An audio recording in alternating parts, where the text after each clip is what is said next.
Yaani basi hii safari mmefurahia kishenzi. Kwa sababu ni safari nzuri. Unaonekana ni umeng'aa, unajua unang'aa chezi ya Ulaya. God have mercy upon us. Amadi we! Bahati iliyoje leo ndugu yangu. Kwanza salamu alaykum. Waislamu wakikutana husalimiana. Wa alaykum salam. Kana salamu kuliko wewe? Maana tangu Mwenyezi Mungu alipokujalia ukapata safari ukaenda zako Uingereza, sijui kama kwa njomba au kukwenda kwa ajili ya kazi, unrudi nakwambia kunrudi na mama huyo kanyoka kuliko ngamia. Mashaallah. Mungu kananijalia hasa. Maana kila idara kankamilika. Safi kabisa. Lakini tangu urudi nakwambia atakuja kunihodisha kwenye lile banda langu basi kunaona labda mimi nitakuja kuomba. Basi ni utu ndugu yangu. Hebu nisikiliza nikwambie.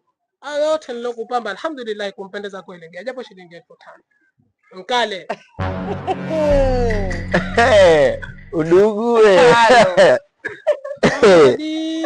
Basi sikia, na hii hapa shilingi 5,000 kwa hiyo utachinjisha, utachukua 5,000 utaturejeshea sawa? Sala la Muhammad.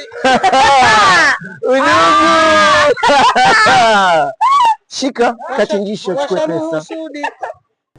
Nila ndugu yangu ndio udugu aitana udugu hivi. Wewe na mwanamke wewe udugu. Shika babu wewe. Hebu niacha msongo nitafutia bala. Sana kata pesa tunatafuta. Je, chukue pesa utakitena. Pesa ipi? Shika udugu, shika pesa. Udugu shika pesa. Shika pesa udugu. Nitakutukana. Nitakutukana. Mwana mpenzi wako kana mwanamke udugu. Udugu shika.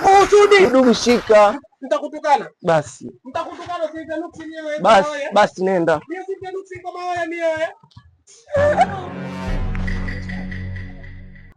Mbona ghafla?